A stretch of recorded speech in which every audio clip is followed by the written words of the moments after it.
want to help. I want to help give like almost like a GPS on how to navigate through this thing, um, because parents are just thrown. There's so much help out there, but we don't know where to go, how to find it, what's the appropriate avenue. So um, I know exactly where I want to go for like the first 15 minutes and really go through the boring jargon. But going through the jargon is what's gonna really set the stage for answering specific questions that you may have regarding raising children, if that makes sense. Um, does that sound like a good something that would be helpful?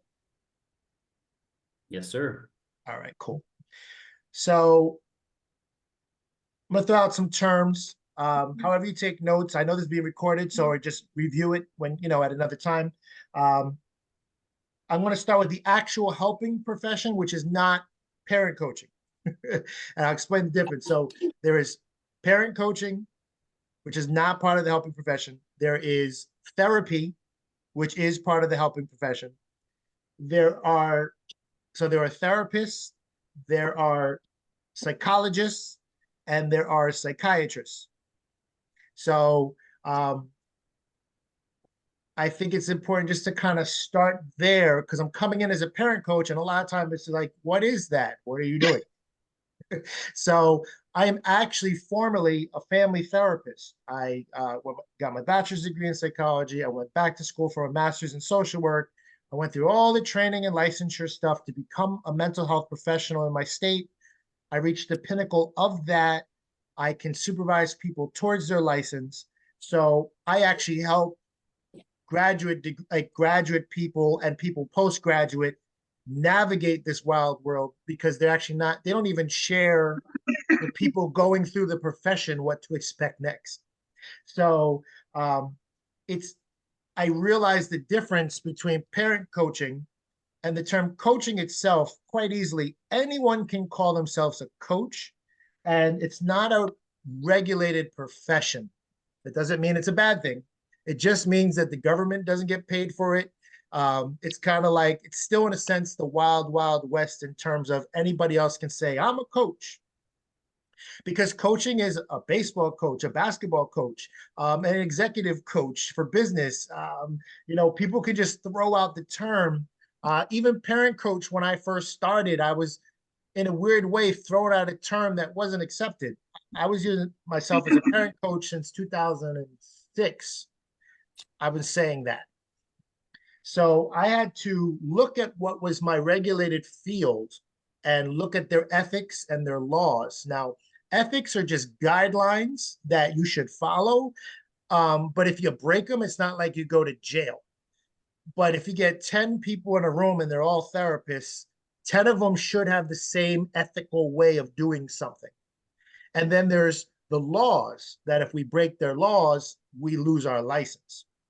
So there's a thin balance that we get trained on to make sure we're not confusing people and the public in general. Now, I'm in Jersey, however, the whole United States has a regulated therapy field. Does that make sense? Mm-hmm. All right. So with that, why did I come up with parent coaching? Um, the way that I came up with parent coaching is I learned in my field what is the definition of therapy? What is therapy? Everybody's looking for a therapist. The exact definition is the treatment, the diagnosis and treatment of a mental health disorder. Say it again for effect. A few words, but very, very meaty. The diagnosis and treatment of a mental health disorder. It's taken from the medical model. You break your leg, you go to a doctor or you go to the emergency room. They take an x-ray. They come up with a diagnosis. You broke X bone in this area, and they have a code for it. And then they submit it to the insurance, and insurance will pay for it because it's the medical field. Um, and the treatment aspect with breaking bone is, we might put a cast, you might get some crutches. That is your treatment. So your diagnosis is you broke your femur on your leg, whatever, and this is our treatment.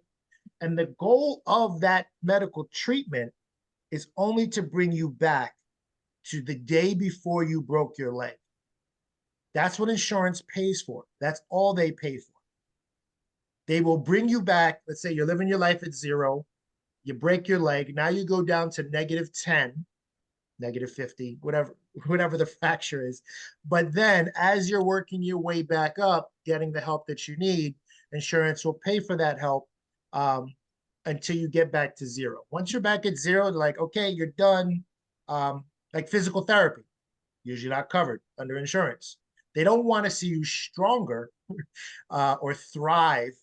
It's the medical model. Now, our field, the helping profession, is an offshoot and in essence is the medical model.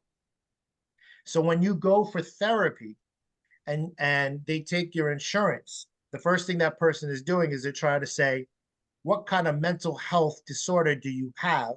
Were you quote unquote broken? I don't like saying it that way because people are not broken. I'm just using this medical model, which has been around for 100+ years. Come up with a diagnostic code that might be depression, that might be anxiety, that might be bipolar, might be a lot of different things, ADHD. But that is your quote unquote diagnosis. And when you get that diagnosis, a practitioner will treat it in a certain manner. Depends on how they're trained. So I'm going to pause there for a second to see if there's any questions about that. Because if you were looking for help in that capacity, I want you to be able to answer by the end of this call. What is out there if I need help, and how do I find it? So I'll pause there for a second.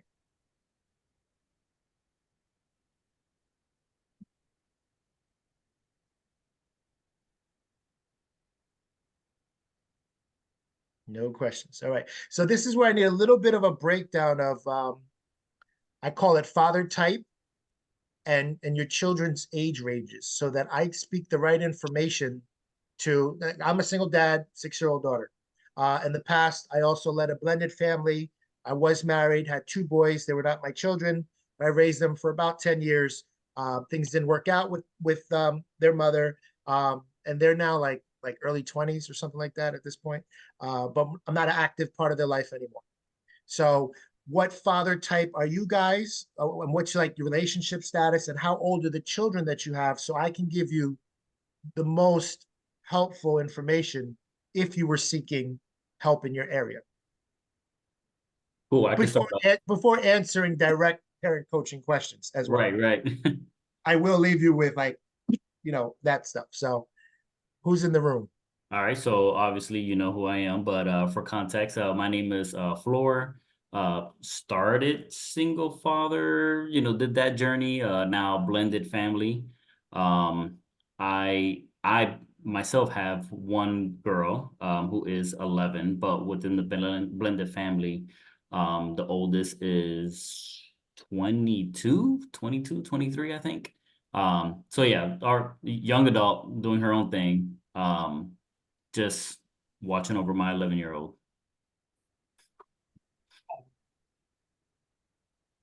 I can go next. Let's see. Jeremy McCall in Cocoa, Florida / sunny Michigan. And I have 2 boys. I am married. We are together and trying to raise these 2 crazy boys. They are 4 and 5, going on 16, it feels like. I mean, a lot of that fun stuff, but yeah, loving it, every step of it. Pleasure to meet you.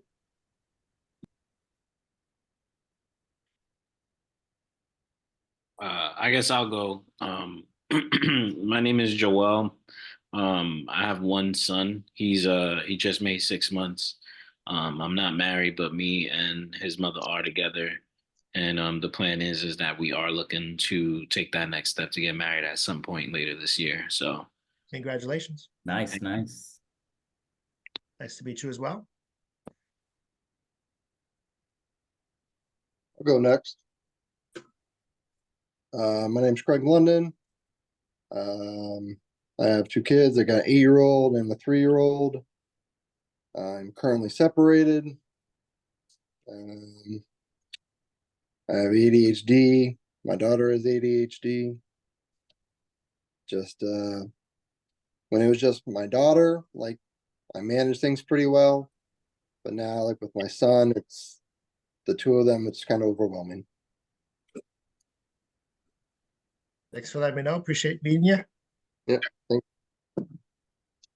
I can be next. My name is Mustafa.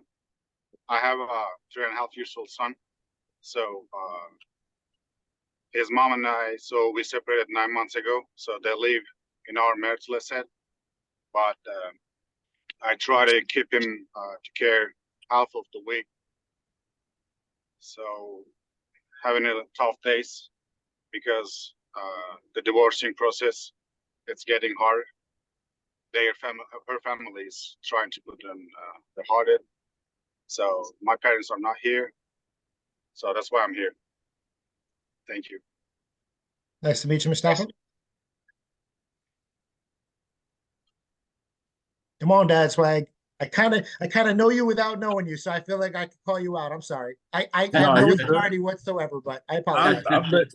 I'm being kind and letting everybody else go. I'm Nate. Nate Watson is my real name. I didn't change that back from Dad Swag, but in Orlando here. I have 4 kids. I'm married. My 3 boys are with my wife, and then my daughter is with somebody else. But she's remarried too, so I guess you call it a blended family because she has a little brother over there as well. Yeah, I mean that's pretty much it in short. I know you do really great things over there. I watch you guys on Instagram. It's awesome to watch you guys. I feel like there's so many fathers to serve, and we're all partners in all this. So, Yeah. We can't do it by ourselves, that's for sure. We got to do it with everybody. 100%. Yeah, man. Anyone else? Yeah, I'll go. My name's Brad. Married, 2 kids. Got a 4-year-old and a 2-year-old with special needs. Dealing with the storm right now, so. Now, when you say special needs, is the child? I'm sorry, your daughter? Is that what you said? Yeah. Yeah, it's a little early, but do you know if she's diagnosed with autism or not, or what is the special needs? It's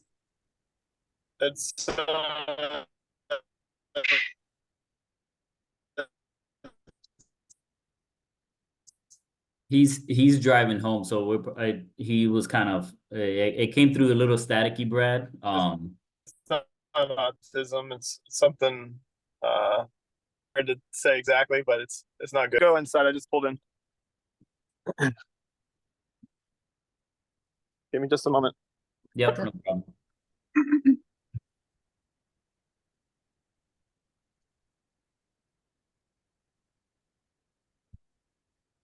Be quiet for a second here. Kids are going to sleep.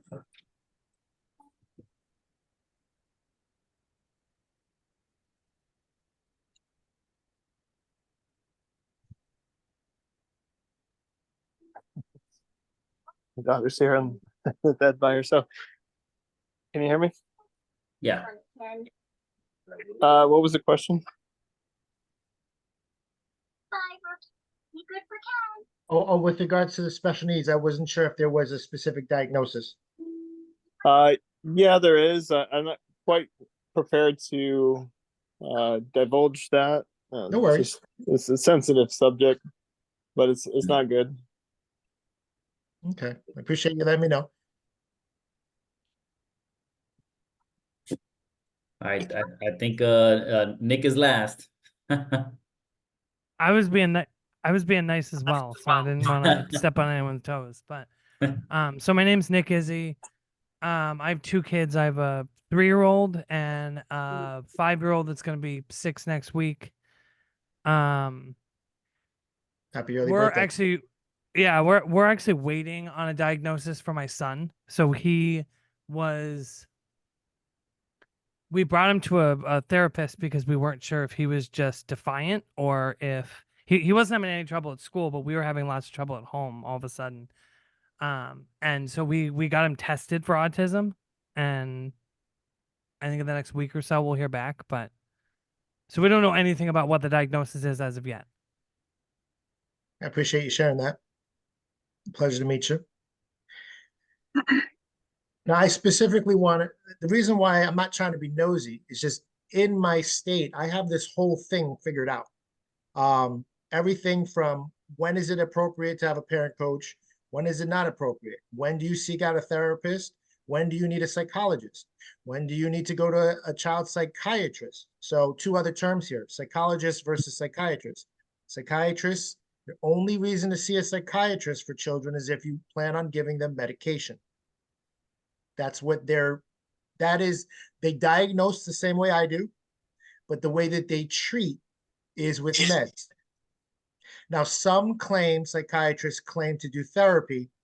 My opinion, after many, many years, it's confusing and I would avoid it because when they ask you how you're feeling and what are you doing and things like that, they're trying to see how the medication is interacting in you or your child's body. They're not asking because they really want to know your intimate thoughts and feelings. So it can get confusing. And a lot of psychiatrists, unfortunately, have an ego. So they say, I could do this. I could do talk therapy. But they're actually the least trained in talk therapy. You're better off going to what I'd call a regular therapist, which is either an LCSW in your state or an LPC in your state. It's the letters that you're going to see, like, because it's all like alphabet soup. Like, what all these letters mean? Why, what is this stuff? But LPCs and LCSWs actually do better talk therapy, behavioral therapy, cognitive. I don't want to name every nonsense that's out there, make it more confusing. But the only cautionary tale is a psychiatrist who gives medication and tells you don't need to see a therapist for yourself or your child or your family. That's somebody that's you got to be a little bit leery of because they're not training counseling skills. So, parent coaching. I'm coming in as the parent coach. Being a therapist helped me better to define parent coaching. And as I go around, what I share is parent coaching is the maximizing of leadership skills, of getting your child everything from waking up in the morning to going to bed at night. So I define, if there was such thing as a professional parent coach, I am at the forefront of this. And I would call it, you already run your bedtime routines a certain way. You already have your meal times run a certain way. You already deal with sibling rivalry the way you do. You already try to get your children to do chores and help out around the house to the best of your ability. There is a certain level. You're not at zero. Nobody I work with, there's a difference between therapy and parent coaching. Therapy, you're zero, you went to negative and bring you back to zero. Parent coaching, I use, if you wanted to like jump higher, you want to work on increasing your vertical. This is a really good, it's the best metaphor that I can think of. You can already jump a certain height. That might be 6 inches. That might be 2 feet. That might be, whatever, everything in between. When you come to a parent coach, you already jump a certain level. You already have a level of skill set. We're not here to change your parenting. We're not coming in, kicking in the door saying, you suck. You don't know what you're doing. You need to learn stuff. You need to learn skills, and then you'll be a better parent. If you feel that way with any parent coach, run from that person. They don't know what they're talking about. I personally teach leadership skills. So if you want to jump higher, we work on the muscles and the areas to increase that skill. That's parent coaching. Jump higher. And you come in, you tell me, I want to jump to 10 feet. All right, cool. We'll do that, but it's going to take some time. You do 2 feet, cool. Let's get you from 2 to 2.5. Let's get you from 2.5 to 3. So that is how I define, and you're not going to hear this from anybody else. That's why I'm taking so much time on it. You're going to hear a lot of people. Sweetie, it's a little loud. Please watch more quietly. So the guy in the picture with me and my daughter, that's really me and her, just so you guys know. So sometimes there is a real need for mental health. And let me tell you how to know when you need to skip the parent coaching and go right to the mental health. So if your child is up to 12, I'm specifically looking for 5 things that say you need therapy and that I can't teach you or help you with your skills of parent coaching. Most therapists don't know this. Okay, so 1, is there a death or loss of a mother or father? Have parents died? Looking for death. 1. You probably need some kind of therapy. 2, some form of trauma, whether that is physical abuse, emotional abuse, sexual abuse, whatever type of thing, maybe child protection is involved in their life. I'm looking for that. If I'm saying parent coaching is a good fit, or therapy is a better avenue. They're having signs of like potential sexual stuff would be like wetting their bed and having nightmares when they never did. When they were fully potty trained, they're 7, and then they start wetting the bed out of nowhere. These are different signs, potential signs that parent coaching is not the first avenue. You might not start in parent coaching, but you can end in parent coaching. So trauma, death, severe abuse or neglect. And I would say, depending on what area you live, if you live in a high threat, constantly people are dying, getting shot, and things can happen in your area, that increases the need for therapy versus going to a parent coach, because that's a form of trauma. So these are the things I look for right off the bat, and that the behavioral problem is not just in one place. It's kind of like when women are pregnant. When they're in the house, they're pregnant. When they leave the house, they're pregnant. When they go shopping, they're pregnant. When they come back home, they're still pregnant. So if somebody needs therapy and you're under 12, I'm not buying most of the diagnoses other than autism, because autism, that's a real thing. I think what has happened is we don't understand the natural development of children and how their brain works. So the school system has a lot, the way they teach kind of contributes to some of the challenges. They're not built to deal with kinesthetic learners, for example. We learn about it in a book. Some children learn better through movement. In other words, they're not learning unless they're moving. And yet these are typically boys. They're typically labeled with ADHD.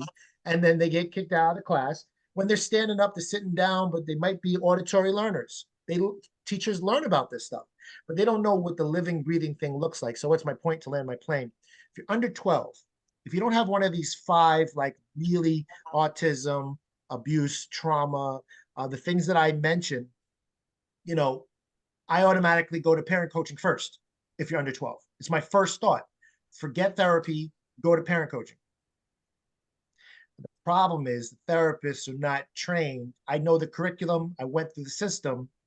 My training is not from what is available in literature, what they teach in graduate school. So 90% of my clientele are child psychologists, or psychiatrists, pediatricians, school social workers, actual like therapists, psychologists. They come to me because they can't put their children to bed. And I know what they were taught on the other side. And I know why they can't. And it's not their fault. So just in case I don't really get to go into depth about the actual curriculum per se, I'm 16 years in this. I'm just giving it away for free. Calm and Confident Parent is literally the 12-week program that I teach to all my clients that pay me a lot of money over the years, that I'm just like, this is my calling to just release it. So I will answer specific questions that you have. And in the event that I can't, prior to even thinking about potentially me being a candidate to help or work with anybody, which I don't know that I have time, I'm going to send anybody to these videos. Watch the videos, learn the videos, try to apply the videos. And then from there, always can have a conversation on how to apply it a little bit better for your specific situation.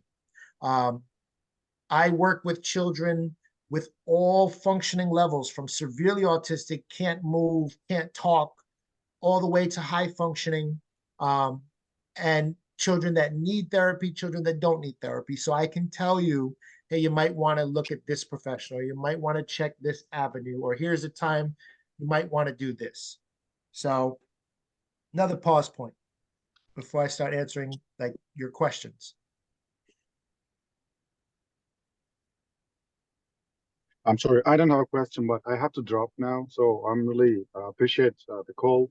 Where I Okay. can reach the recording session? So If you, Good.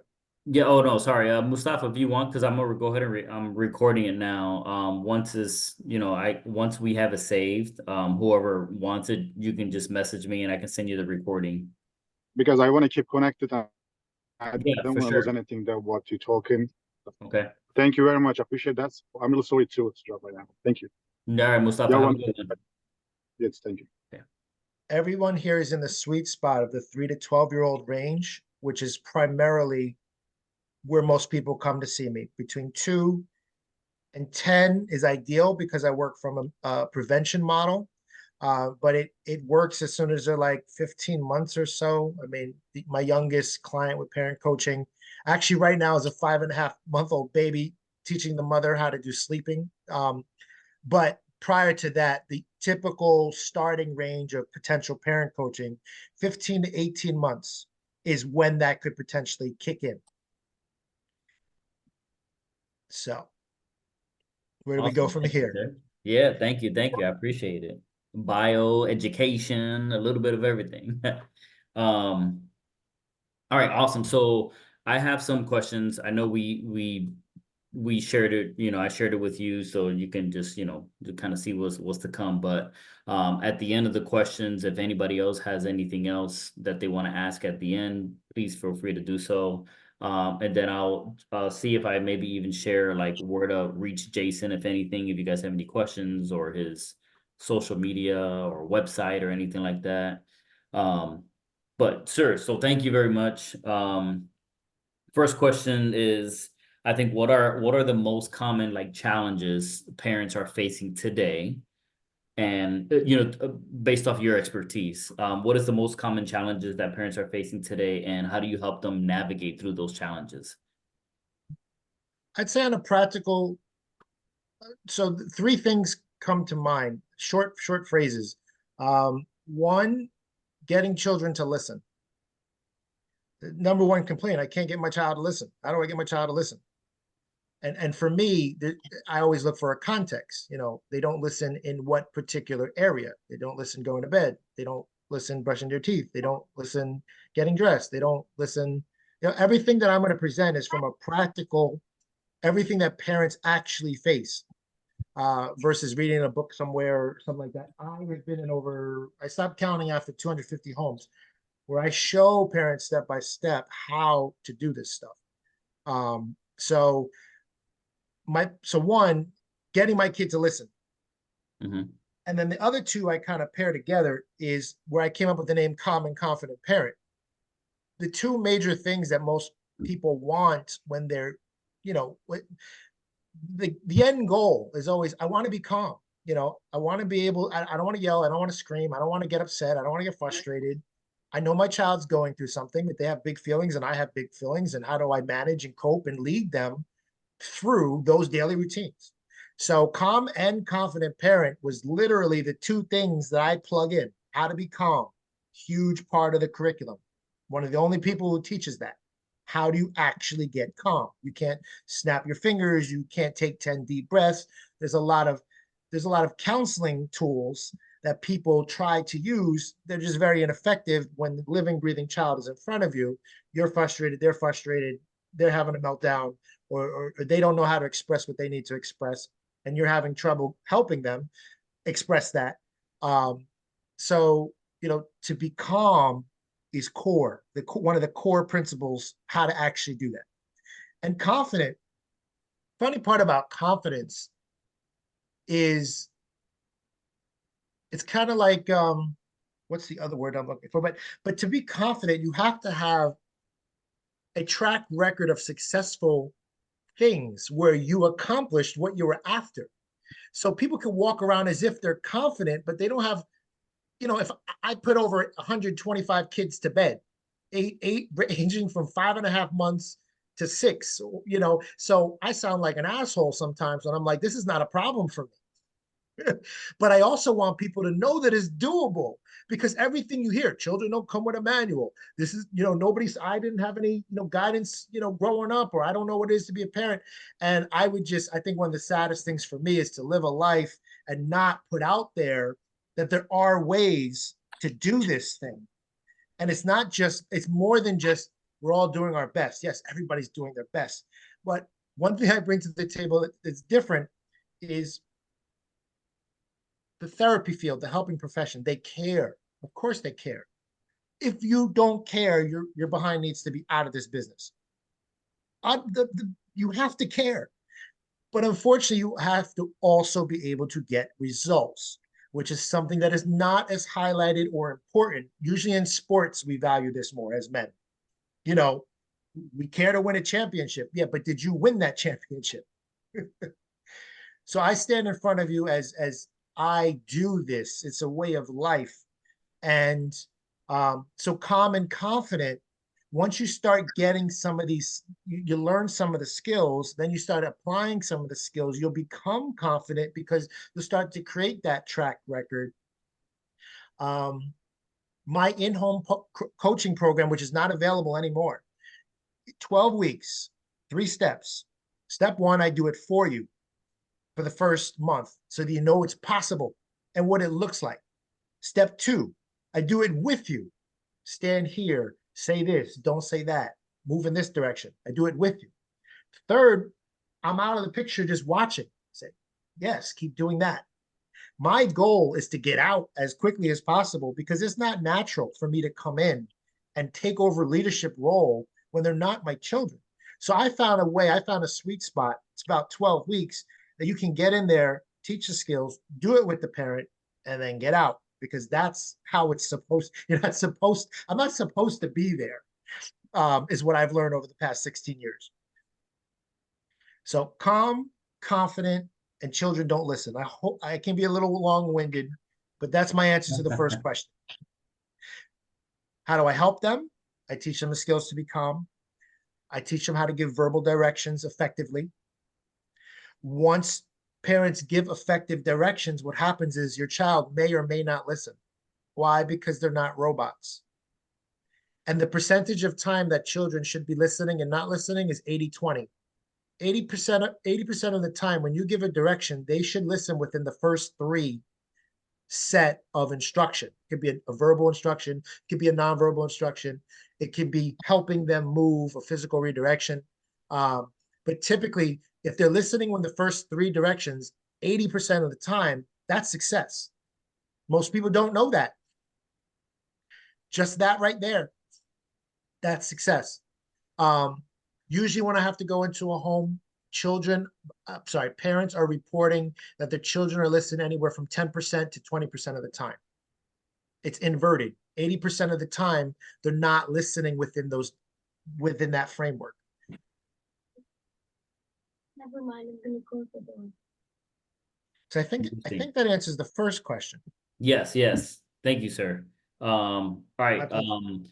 Is there any can you share some effective strategies on promoting positive behavior, and disciplining children? I guess within the age range that we have here in the room, what are some of the effective strategies for getting them to have more of a positive behavior? So my mindset in a nutshell, which you can verify, are in the videos, and it will be longer. 2 things. 1, know what you want. Now that's a very broad onion-like saying. There's layers to it. So what does that mean? Write down the word don't. Write down the word stop. Write down these 2 phrases: cut it out, or enough already. Or in the moment asking why. Why are you doing this? We go through this every day. Didn't I tell you that's not the way to handle such and such? If you're saying, if you are thinking don't, or you were saying don't, how do I know you're thinking don't? If you say don't. If you are thinking stop or saying stop. If you are thinking cut it out or enough, or saying it out loud, or if you're like, why? You are parenting in what I call an alarm state. Everything I'm saying is based on science. It's not an opinion. There is fight, flight, freeze, and fawn. Nobody knows which one the parent's going to do. Nobody knows which one's the child's going to do. That's not predictable. I can't say you're always going to fight back with your child. I can't say your child is always going to try to fight you. It's not predictable. But what is predictable, fighting is one of the human responses that if you are in an alarm state, the number one problem as parents are leading interactions in an alarm state. They might be flighting. So fight could be anything from like yelling, as yelling, arguing to hitting. That's a fight. A flight can be anything from making a light joke or trying to avoid the situation. No. Making a light joke, ha ha ha, or just like leaving, like running away. I can't deal with this. I got to lock myself in the room. I can't deal with this right now. That is a flight. The same thing with children. And when I talk about children and parents, this is all human beings. Fawn is a pleasing response. I can't get my way. I don't know what to do. So I'll plead with you. I'll beg with you. I'll like whatever you need me to do, just please, whether it's the child or whether it's the parent, that's a fawn. And freeze is not so typical because freeze is typically like if we're about to die. Now, I'm not saying nobody's been in that situation before because I work with a range. So I don't want to say nobody has ever experienced trauma and nobody has ever had a freeze response. I don't want to assume. It's just less typical for parents and children to have a freeze response when they're not in danger. Not that it can't happen, but it's not, the other three are mostly. So by taking the words don't out of your mouth and thinking about what you do want, by taking the word stop out of your thoughts and mouth and saying the word start, stop running around the house, start. And we're going to practice this in a minute. The key is you have to immediately say, what I've learned is not to fight with people and just let them say what they're going to say anyway, because this is like a new language. If I was in another country and I didn't speak the language, people would think I'm really dumb. It's not because I'm dumb, it's I don't know how to say, where's the bathroom? I don't know how to get my needs met. I can't communicate. So when you hear this, even though we all speak English, understand that be patient with yourself with this parent coaching, because this is a new language that I'm teaching. So when you say, stop running around the house, start doing this. Or, sweetie, I want to hear your volume down. You're talking too loud. Put your volume down. I didn't say, don't yell. I didn't say, why are you so loud? Jasmine, I warned you, I have a meeting. Why are you talking? That's an alarm state. Okay, so you're not in an alarm state when you remove don't, when you remove stop, when you're not saying cut it out or enough already, and when you're not asking why. Instead of asking why, you want to ask a different question. What do I want to see right now? What do I want to hear right now? So to make this relevant and useful, I want a quick go around. Everybody has a primary and a secondary way of leading their children during interactions. You're either a don'ter, you find yourself thinking or saying don't. You're a stopper. You either find yourself saying or thinking stop. You are a cut it out enough already, or a wire. So I would like to know, like for everybody, by chat or whatever, which is your primary and what do you identify as your secondary? I think for me, the biggest one, and I mean, I think the biggest one for me would be the why. Okay, your wire as your Yeah. primary, and what would be your secondary? Because everybody has two.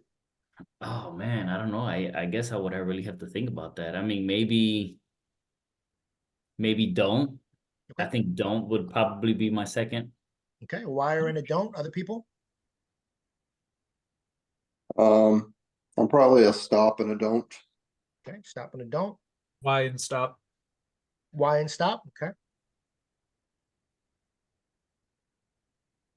Yeah, I'm probably I don't myself. Don't in secondary? It's always a secondary. It's probably a why. Why? Okay.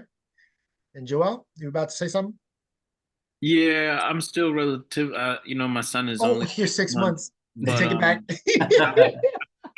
I'm a talker, so I feel like I will ask them why, to try to get a little bit of perspective from them on the situation. And then I think my secondary would be a stop. Okay. These are the phrases that puts everybody, every parent in what I call an alarm state. There's nothing physical, like there's nothing wrong with you. You're not a bad human being. There are no judgments. You don't need better parenting skills. You just need to know how to lead an interaction outside of an alarm state. I can't go in over 250 homes and be talking shit about parents. Like, it's not the method. I can't be kicking in the door and be like, you guys don't know what the fuck you're doing. This is what's going to happen by the in-home parent coach. You don't get this far. Give me 1 second. I'm being summoned. Hold on. Ironically, me too. Oh, don't. I know, Why?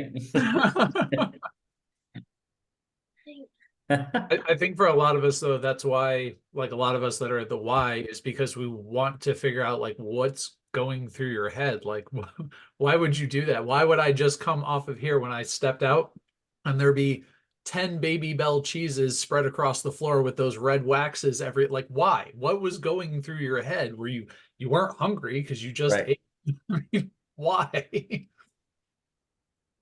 All right. So, and there's greater depth in the videos really breaking all this down. But I want you to hear it like from me because I made it. So yes, a wire needs to ask. What I probably like my first 5 years, I try to make people stop doing what they're doing, which only created more confusion. So I learned how to instead don't fight it, like roll with it, almost like a somersault. In the beginning, when you try this, you're going to look at a situation, you're going to see something with your eyes, and you're going to hear something your child says. It's always the formula. You're going to walk into a situation, you're going to see something, you're going to hear something. Immediately, you're going to have this internal reaction that nobody addresses. Nobody's talking about it but me. I'm like the only one talking about it. There is an actual reaction that you're having. So if you're like, why are you doing this? You need to ask yourself a different question. Not try to stop it. So you're going to say, oh man, Jason said, don't say why. Oh crap, I said why. Don't beat yourself up. This is parent coaching. I'm just trying to get you to jump higher. That's all. I just noticed on that jump, you had a little slip. You might want to angle yourself this way. Nothing personal. You said why. Big deal. It doesn't matter. Now, when you stepped away, Instead, replace it. When you notice yourself say why, immediately ask yourself, what do I want to see right now from my child? What do I want to hear right now from my child? And answer those two questions first. I don't care if it takes you 5 minutes to get an answer. I don't care if your child runs away and it's too late. Like, oh crap, I missed my opportunity. Think it out. Visualize it. Get an answer.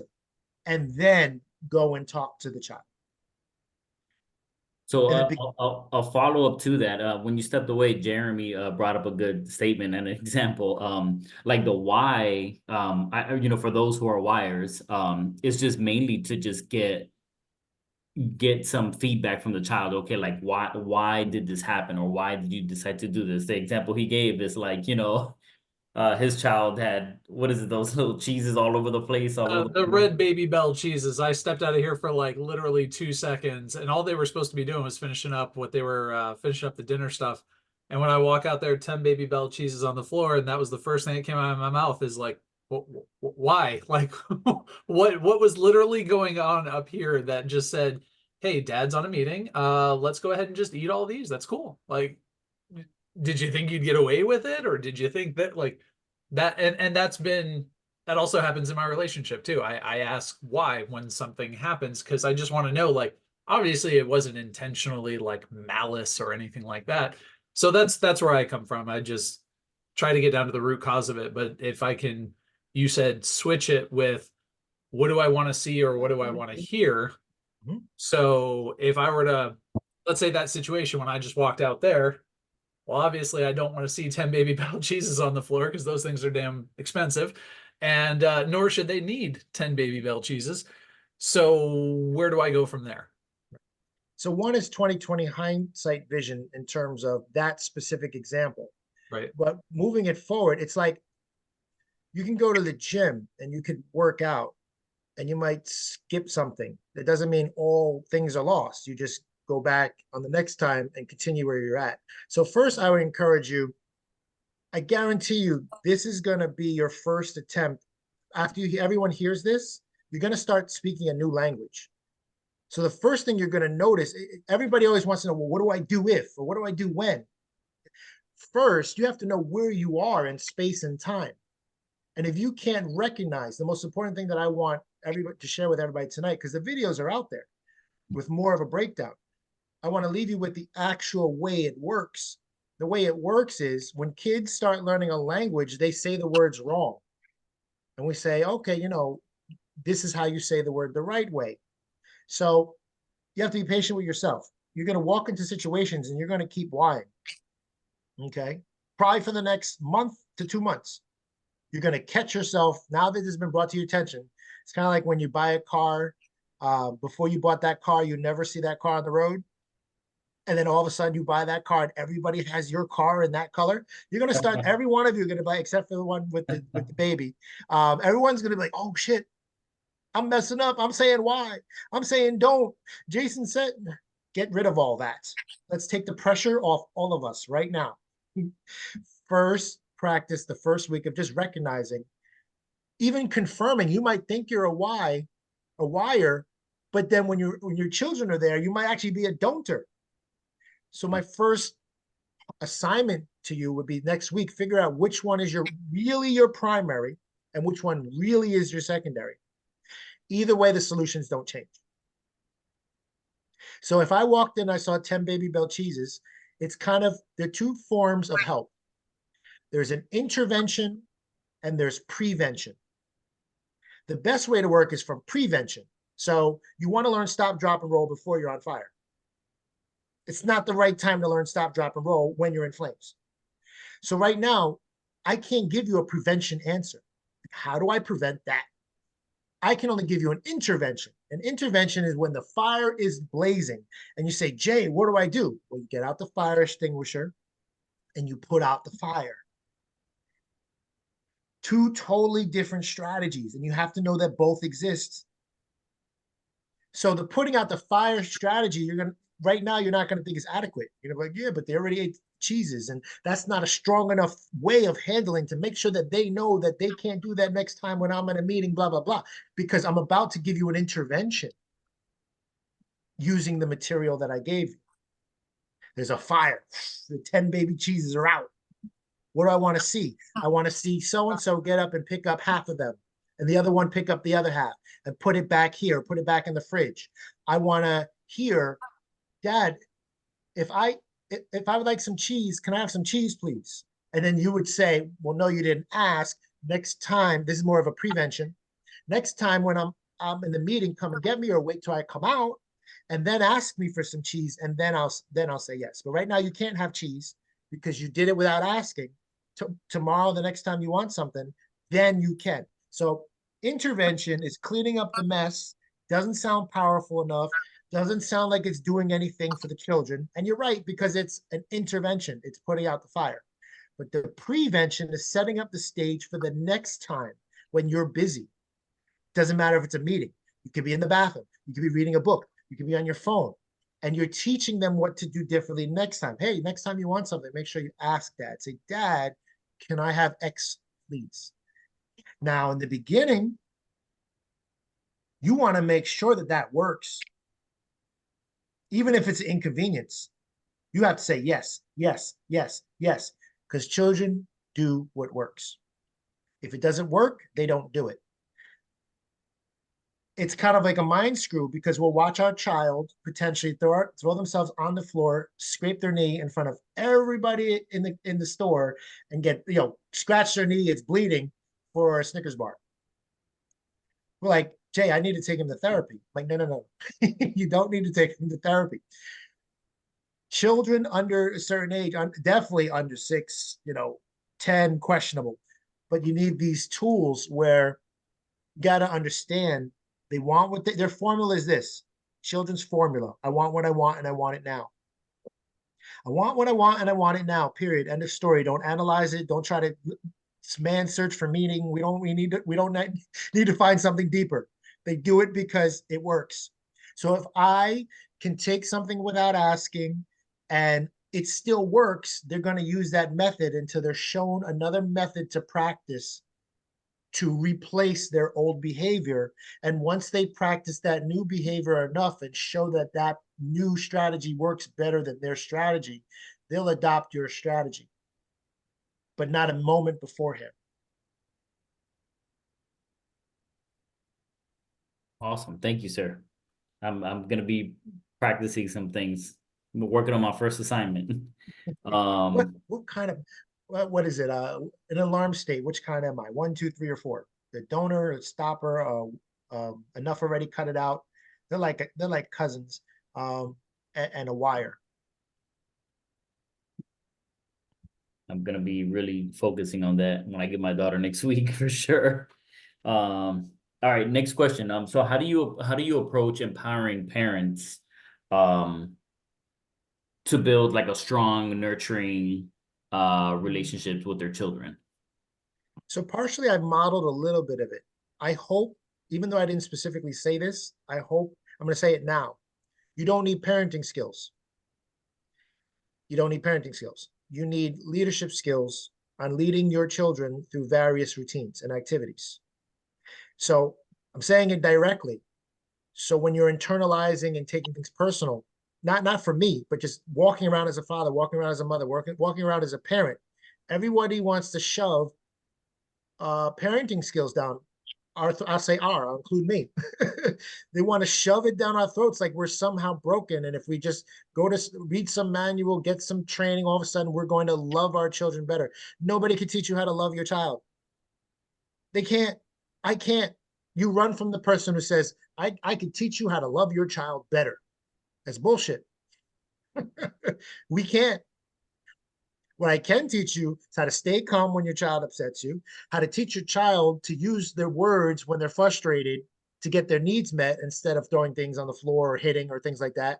And I can teach you what to say or do and follow through when they don't listen to your effective direction. And lastly, I can teach the skills of actively listening to your child. So in a nutshell, the 3 skills are directing, following through, and listening. That's what I have coined as parent coaching. Those are the 3 skills. Not nurturing, loving, caring for your child. Nobody can teach you that. So one more time, what were the 3? Directing, following through, and listening. So you can direct and following through. You can direct and follow through. AB is a 1-2 punch. Or you can listen, but you cannot do all 3 at the same time. And percentage-wise, how much am I supposed to be directing and following through with no context, without watching any of my videos? Everybody in this age group needs to be directing and following through 75% of their time to 90% of the time. The younger they are, the higher their percentage. And listening to their child with active listening skills that are out there in videos on the Calm and Confident Parent. Anywhere from whatever the difference is, 25% to 10% of the 10% to 25% of the time. Active listening skills are not even a thing until the child's like 13. Our field therapists will have, inadvertently by accident, have parents think like, I just got to listen more. And if I just did a better job listening, then my child would behave better. No, you can teach behavioral skills to behave better. You can give the child the words to use to express themselves, but you can't listen to a child to get them to follow your directions. Unless it's like, Jasmine, do you want pancakes or cereal for breakfast? That's different. I'm not talking about a genuine choice or option. Sometimes parents, when they're leading the interaction, they throw out a choice when there is none, trying to be kind, trying to be pleasant, trying to be a good parent. And then it blows up in their face because the child thinks they have some say in it. And if the child feels they have 1% say in it, Simply put, never ask your child a question unless they can tell you no. If you can ask a question and they can genuinely say no, then don't bother asking. Tell them what you want to see them do, or tell them what you want to hear, what you want to hear your child say, not use your words. You tell them, I want to hear you say, Dad, can I have some juice, please? Dad, can I have cheese? Dad, blah, blah, blah, blah, blah. Give them the words. They practice the words. One last thing is very, very fascinating. I'm using science.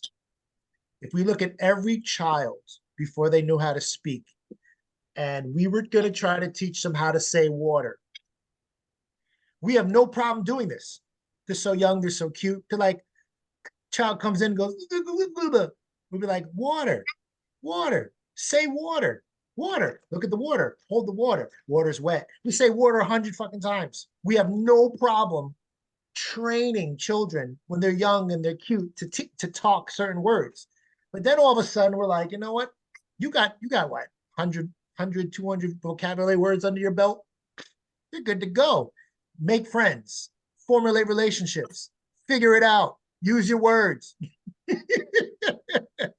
I say it in jest, but it's crazy that we stop using the ways that we train children to talk in the first place. We say it 100 times. We don't say, don't say, why are you saying, how many times do I have to tell you it's not, it's water. Mother effer is water. Throw them against the wall. It's water. How many times do I have to tell you? It's water. Maybe some pain will make it stick. We know this already. We just assume that we can stop doing it way too early. Very helpful. I'm off my soapbox. I'm off it. No, I love it. I love it. All right. Next question. What role do you believe communication plays in strengthening family dynamics, and what strategies do you recommend for improving communication within families? All right. I know I heard there, like listening, I know was a big one. Well, so depending on what father type, right? So there's co-leading, there's co-parenting, and then there's parallel parenting in a nutshell. So for the married fathers out there, you guys have a hard job in the sense that you are co-leading with your partner and have to communicate more with your partner to make sure you're on the same page. So I'm changing the communication, not listening to your child, but in the context of this question, I would say more, if you're married, if you're living together, getting on the same page, let your partner know that this is what you're doing. I learned about these 4 different things. Watch the videos with your partner, watch the video together, because you guys have to do this together. So the communication becomes, well, I want to see or hear this. Well, I want to see or hear this. Okay, well, which one do we direct? So we're not giving our child mixed messages. That's parenting as a united front. And children are notorious for divide and conquer. Mm-hmm. In a married situation, even in a blended situation. But anytime you have a partner, the best thing to do is really sit down with your partner, create a schedule. You know, a lot of times for moms and women, I'm saying a curse word. Schedule is a fucking curse word. They're like, fuck you. I don't want a schedule. I'm sorry, I'm being over dramatic. But 9 times out of 10, when I work with married couples, when I sit down with them, one of the things they avoid the most are setting a set time, a set schedule, and then sticking to that within a 20-minute buffer period. That's the caveat. It's not by the minute to start making arguments. Well, we're 10 minutes late, and now you're fighting with your partner. No, you set like a template together and figure out within a 20-minute buffer of time, 10 minutes before, 10 minutes after, becomes a sweet spot of what that schedule will look like. So that's how I would answer your communication question if you're married. It's easier when, like, I'm a single dad, everything's filtered through me. I don't have to double check with anybody else. I just have to make sure I'm following the system. So it's a little bit easier with communication, either directing, following through, or listening, which is more what you were saying. Yeah. Perfect. Thank you. All All right. In your experience, what are the key elements of creating a supportive and nurturing nurturing home environment for children to thrive in? I think the most important thing is for families to realize in your home, you guys set the stage and the feel. And what I mean by that is sometimes I hear like, well, I got to prepare them for this outside world. So then as parents, we take on the job of preparing them for this cold world.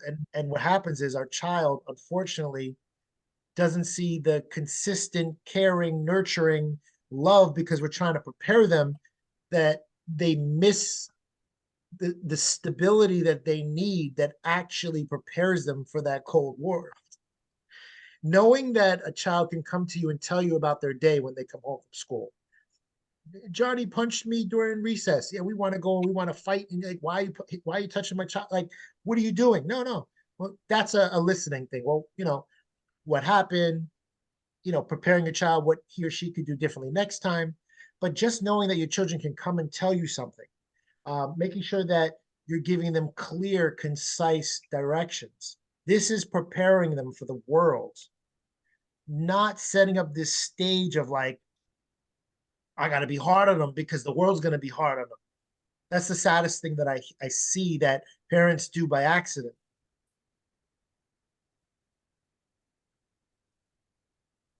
Yeah, I think like you said, we focus so much on just looking at how the world is and society and everything. And we spend so much time, with our kids to just prepare them for all of that. And sometimes, me personally, I think sometimes there's whatever situation is happening at school or whatever it is, I focus so much on that where other things are overlooked or not overlooked. Like I know they're there and important, but it's the stuff that I need to do as a father for my child and create that relationship and strengthen that bond. Instead of going all in on like, all right, this is what the world you're living in. This is how you're going to prepare for it, and then you make that peaceful home. And I watch it with your yeah, daughter, you're brushing her hair and videos, yeah, everything you do with your daughter.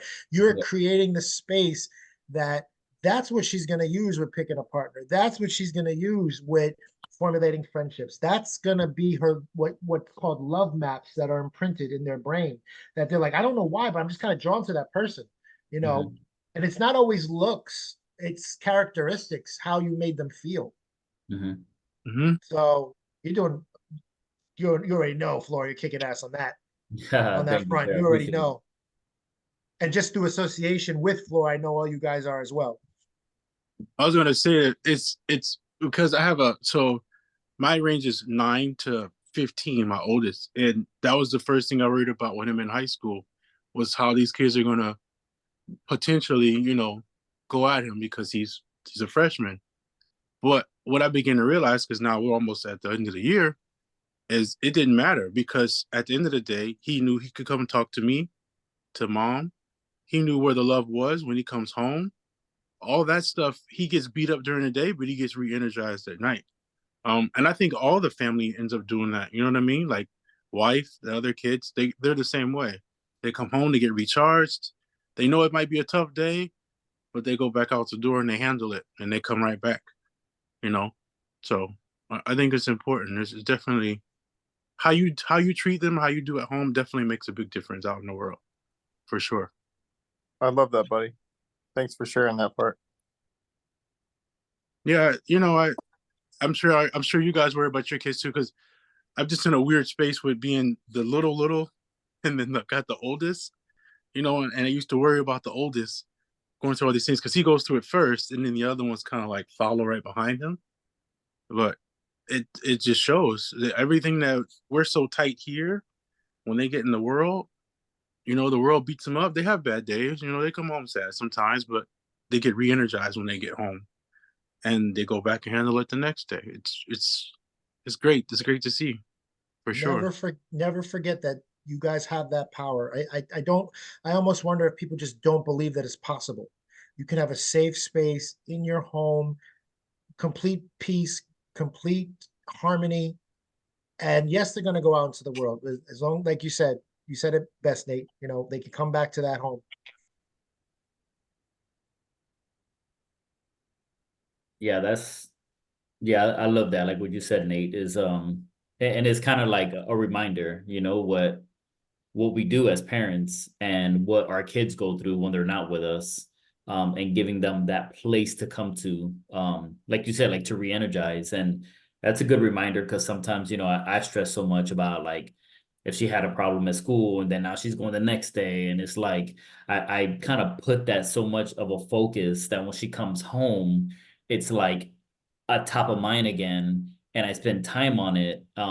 But you know, talking through this now, it's making me realize maybe I don't spend too much time on that because you know it's you know it could be something that's you know it made her sad or upset or whatever it was, but rather to give her a place where she can just feel good, you know, come home, you know, still talk about those feelings and emotions, but to be in a place where she can just like, I'm home now, you know, I feel good, I'm happy, I'm good, I can reset, recharge, and then go back to school and I got the tools I need to encounter these challenges or whatever. So it's just an adjustment, you know, that I know personally I have to make, but yeah, it's a reminder, you know, to hear you say it, Nate. So thank you for that.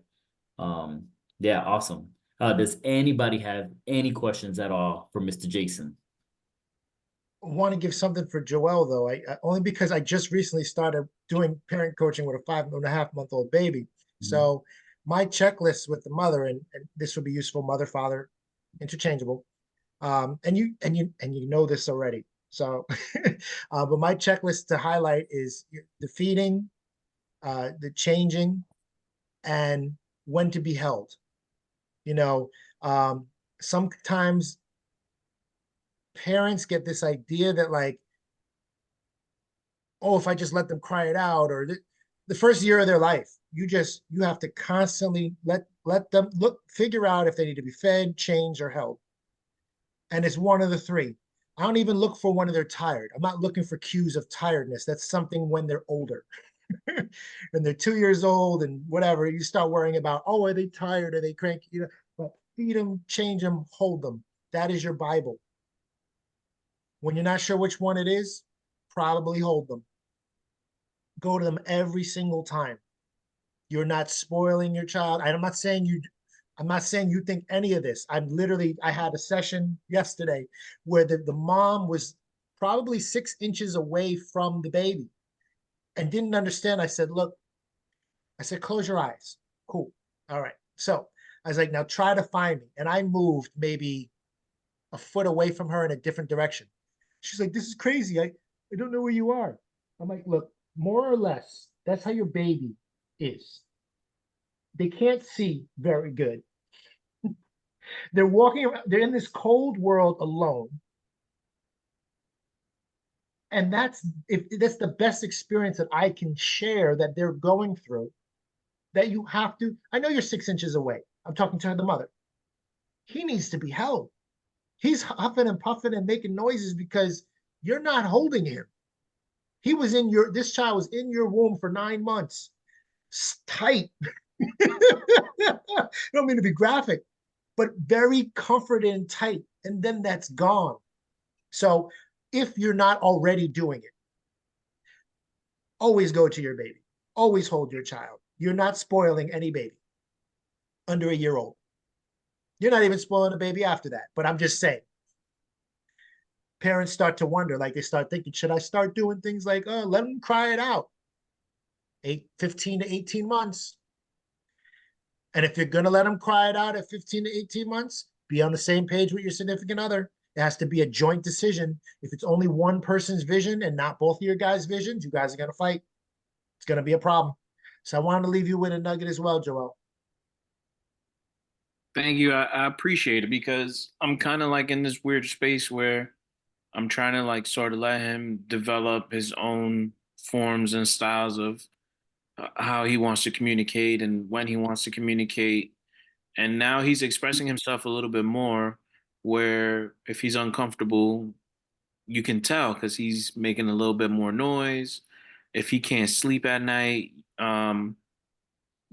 he's up and he's like doing something that's gonna get your attention. So in the bassinet, I mean, he's a little bit more on the larger side, but he doesn't fit in his bassinet no more. So now when he wakes up at night, he's like banging on the side of the bassinet. And like what I noticed over the last week or so, he'll like he goes to bed about 7:30 and he'll wake up again about 4:30, 5:30 in that window. That's For good. probably like the last week, when that 5:30 window comes, like mom can't put him back to sleep. So like this morning he was literally punching me in my face at 5 a.m. like, what's going on. So, I'm noticing start like different trends in his behaviors to sort of get him to like a calm state.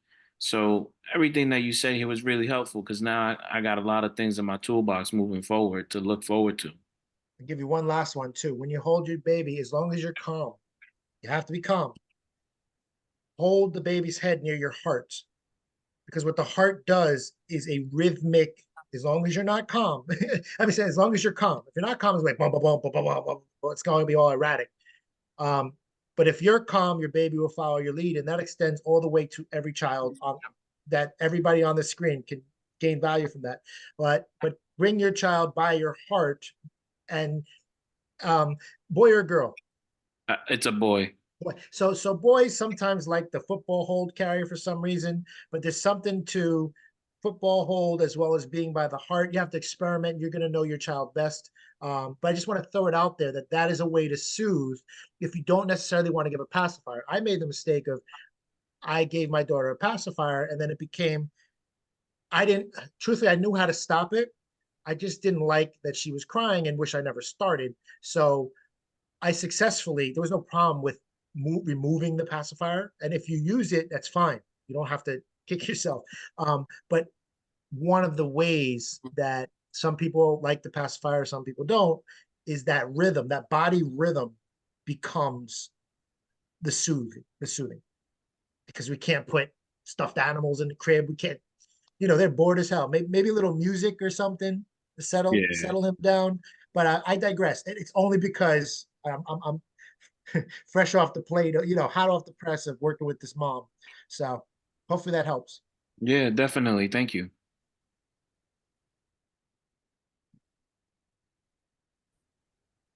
What else we got? Do you guys have any other questions?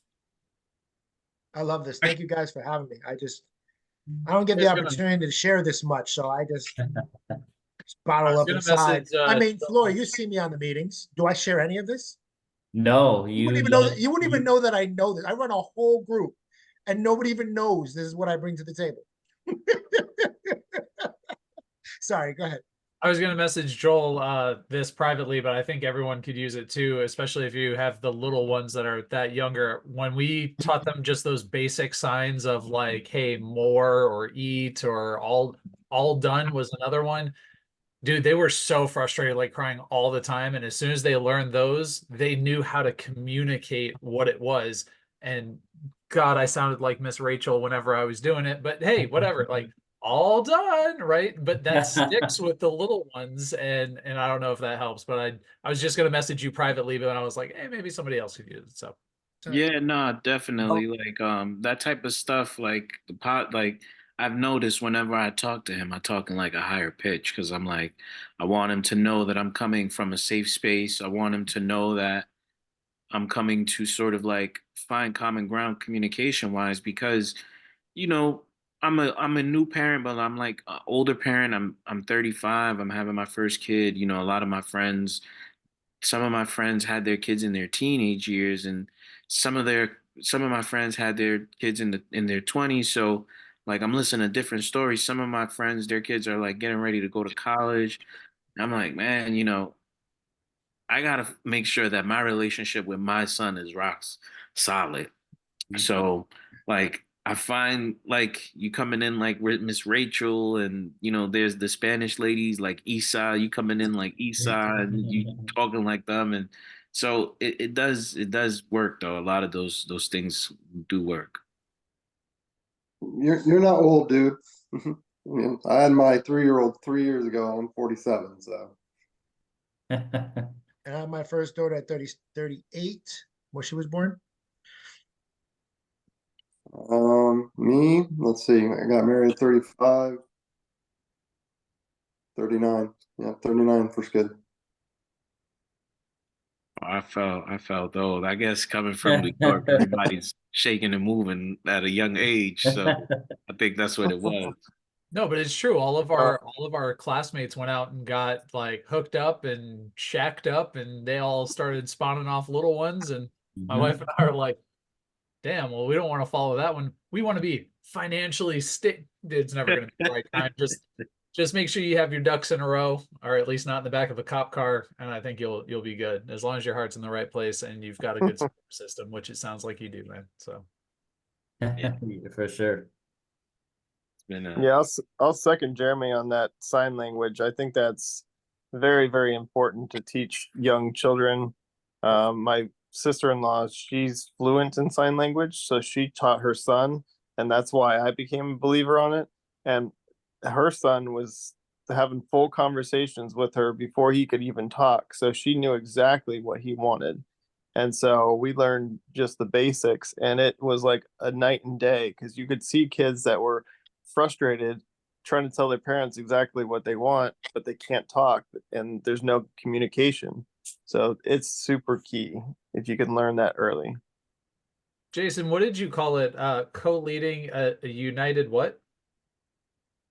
For Was it a with united front? with married people. Yeah. You Oh yeah, said so you you have to be guys are with your co-leading. spouse. Yeah, you guys Got are it. co-leading. So you want to present as a united front. Yeah. United front. That's what it Yeah. is. And I literally just did that when she called when you were talking about it. And I told her about what had happened with the Baby Bell cheeses because we just built a bunk bed for them and they are all excited about using that bunk bed. And I said, honey, tonight they are not doing it and I need you to back me. And she's like, all right, what if that's what you want to do? I'm like, absolutely. So Beautiful. all right, united front. Got it. Awesome. Look at that happening On at the the spot. moment. On the spot. I love it. That's awesome, man. That's cool. One thing that's different and I really enjoy and can appreciate is that a lot of people talk about swimming like from outside of the pool and they oh, it's going to be this, it's going to be that. Literally, we're in this pool. And it's one of those things that it's hard to explain talking about being in the pool when you're standing outside of the pool. So I guess what made me think of that is you're literally living this out on the spot. Pick the moment to use the material. You're in the pool. You're swimming. What I call parent coaching. I got a random question.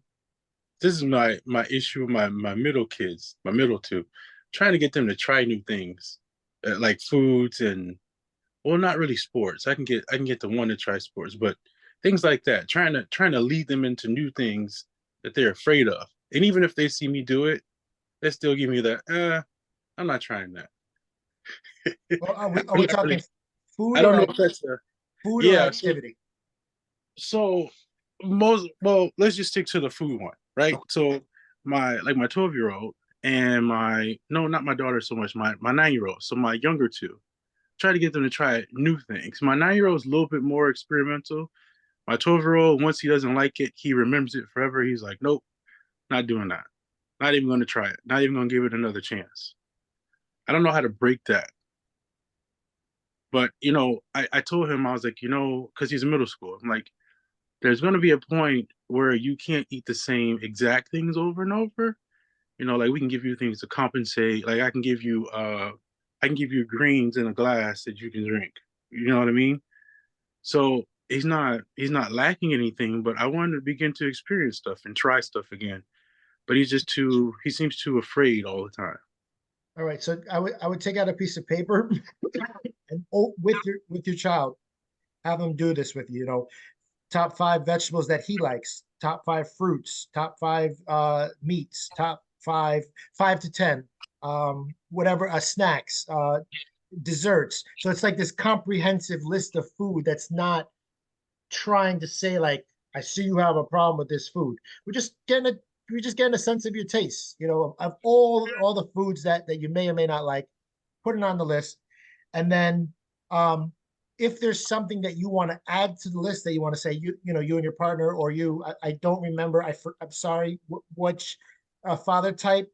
But if you're with somebody, both one put one each add the like parent card of something that they're going to add to the list also. And that becomes contingent on if they have a dessert or if they have something else. And it becomes stop talking about convincing, trying to get them to try, pleading with them, and just very transactional. It's like, we made this list. These are the things you like. These are 1 or 2 things we want to see add to it. In order to get that dessert thing that's on that list that you like, the dinners that you eat those things, or at least have 2 or 3 bites of this thing that we put on the list that you don't like, you get dessert. The nights that you don't do the extra things, then you don't get it that meal period. You can try again the next meal period, and you live 1 meal period at a time. Okay. How's that for Because fast track? I've done that with the 9-year-old. It kind of works. The 12-year-old is he's the tough one. So I'm just gonna keep trying. Because every once in a while, Also pick your battles. Pick your battles. Yeah. You might kind of know, like for example, I'm thinking of my stepson who I raised for 8 years. We went to Olive Garden. Everybody loves the bread.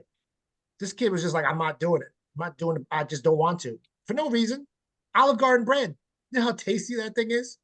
So I taught his mother, again, so I'm coming from the perspective of stepdad. So I first asked permission if I can use my own stuff, you know, with her children. So she gave me the green light. And I said, look, oh, that's funny. That's funny. I literally ate said- them tonight. That's the only reason why I have it. We spent 15, 20 minutes of, I said, look, all we're going to do is talk about our day. We're not going to talk about food. All we're going to do is focus on our own food. And we're not going to talk about these stupid breadsticks. All we're going to do, share about our day. What do we like about our day? And we're going to focus on eating our food. And we're not going to say anything about the food they're eating. And we're going to say, look, you know, we got 15 minutes to eat. Boom, you know, we're eating. When there's 10 minutes, okay, 10 minutes to eat, whatever. It took him down to 2 minutes. At the 2-minute mark, he's like, he takes the bread. Nobody said anything. I'm enjoying the bread. His brother's enjoying the bread. We're all just, it's like bread party everywhere, you know, not saying a word. He took a little lick. It's like, oh, that tastes good. Yeah, I like that. And then he ate it. From that moment forward, this kid was like addicted to the Olive Garden bread. But it was a moment in time where it was kind of hit or miss. If we had tried to push that bread, he may have never eaten. There's certain types of children that would never, ever do it again. It doesn't matter what you know. It doesn't matter what cool tricks you have. And your 12-year-old might have just been predetermined. I don't like this. Don't make it a power struggle, because here's the thing. This cat, I'll leave you with a very good thing. I never find myself in a power struggle. How do you know you're in a power struggle? You're trying to control what goes in, the category of what goes in. Eating, drinking, information, learning, friendships, anything that a person takes in on their own accord. I'm never in that power struggle. I never say, you have to eat this food. But if you like that ice cream sandwich for dessert, you have to have X amount of broccoli, X amount of quinoa, and X amount of chicken. It's literally from tonight, I'm talking. From tonight with my daughter. So if she, and then I lean back from whether or not she accomplishes it or not. I could care less. I care. Wrong word. I care. But that's not going to be part of the power struggle. Categories of what goes in, what goes out. Vomiting, defecation, urination. And the last one is physically falling asleep. So, you know, my potty routines, bath time routines, like, I don't got to go to the bathroom, no problem. But you do have to go to the toilet, stand there for a boy, count to 20. If nothing comes out, great, you don't have to go. If something comes out, great, whatever. And then I train the children, stepchildren, children, people, everybody, just sitting there counting to 20. If something comes out, great, I don't throw a party. If something doesn't come out, great, it's not a problem. That's removing the power struggle. So you might be in a power struggle is what I'm trying to communicate. And you might not want to even attempt to make that food list, because you already know, like my stepson, he could have potentially never tried that bread again because it was just a missed opportunity. There's so many other opportunities to pick your battles and not get in a power struggle about, and just say, look, everything has to be cleared off your plate of what I give you in order to have dessert, and live 1 meal at a time. And it's not successful when he eats everything. And it's not unsuccessful if he doesn't eat everything. It just becomes like a job. Like we go to our job, we have a list of 5 things we have to do to get paid. It becomes a payment plan, not a reward schedule or a bribe. It's just a payment plan. In order to get your dessert, these are 5 things you have to eat. In order to go outside and play, these are the 5 chores you have to do. In order to go on that video game, these are the 5 things I need you to see do on the list. Check, check, check. By X time, now you can go do it. It's a payment plan. You can use it with food. You can use it with activities. You guys are getting your money's worth. I'm sorry. I had to stop myself for a minute. I was like, hey, that's pretty good. That's pretty damn good. Sorry. It's a good thing we're recording this, right? Yeah. Yes. You can always go back and see the fouls that I did. Like, oh, you fucked up here, Jay. You weren't so perfect.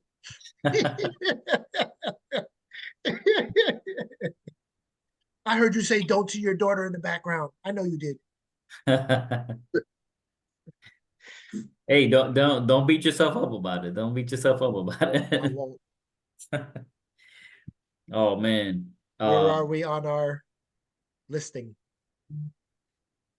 Like question wise, any more on the list? Yeah, I got nothing else. I don't know if anybody else has anything as we wrap up.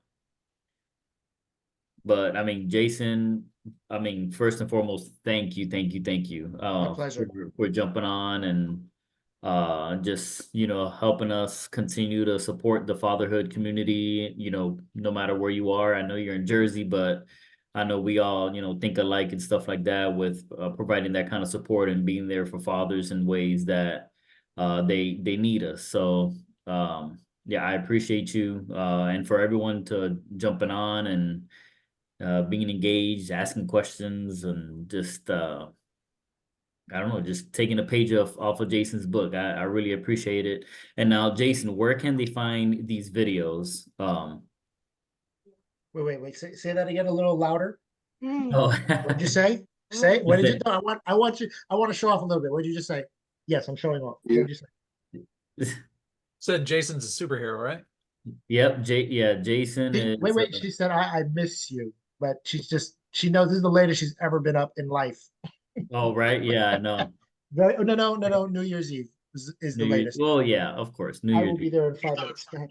Okay. I'll be right back. Good night, Jasmine. 5 minutes. See you later. Yes, absolutely. That's awesome. But yeah, man, thank you for everything. And yeah, man, it was a pleasure. It was awesome. This is like our first guest in this virtual space that we have created. So thank you for being the first one. And I mean, we got some events planned for April. If you guys haven't seen it yet, there's all kinds of stuff happening. And then we have another one of these with another guest that we're having at the end of April. But Jason had to kick it off. So appreciate I'm you, sir. always a resource for you guys. We are all in this together. You guys keep doing, what you're doing. Having your families thrive. It's not just about survival. I love you guys' hearts. Even I don't personally know everybody, but I just know like the energy that's in this room. I just feel honored to just for allowing me to come in. So I thank you. Thank you. And where can they find the videos? So the videos are on calm_confident_parent. I put it up Is like that on less. Instagram? Yeah, it's on Instagram. I put it up maybe like 3 weeks ago. Not a ton of followers. I just telling people about it. It's the whole system without a customized example. So you won't see like as thorough of a customized example because people weren't asking me questions. It's just me and a whiteboard, and I did my best to give as many relevant examples that I could for talking to myself. So there will be gaps. You're like, oh, I don't see nothing about a list of vegetables. Where'd this come from? Like, I don't see, Baby Bell cheese. What, you're not going to see any of that. But the principles, the ABCs that I'm using to answer your questions are all in there. All right, awesome. I'm putting it in the chat, but I'm looking for it. Could you put it on the chat? Like, yeah. Yeah, I'm putting it on there now. Thank you. Chat. And it's the In-home parent coach. Oh, that's what I meant. Okay. Coach.com is the website. I'm not trying, I'm honestly, I'm not at a stage where I'm trying to sell services. I'm not there. I just, if you want a frame of reference of, you know, different, how I market, how I communicate my system, you can check out the website to just kind of verify, like, who this guy says all this stuff, but you know, who is he? What does he do? That's why I'm giving you the website. Go to the videos for a sense of, you know, what do I say? What do I do with my children? Awesome. So Thank you. Perfect. Thank you, sir. All right, everyone. We went over a little bit, but I think it was well worth it. And I mean, that's pretty much it. It was a good time. Thank you again, Jason. And let me go ahead and stop this recording. And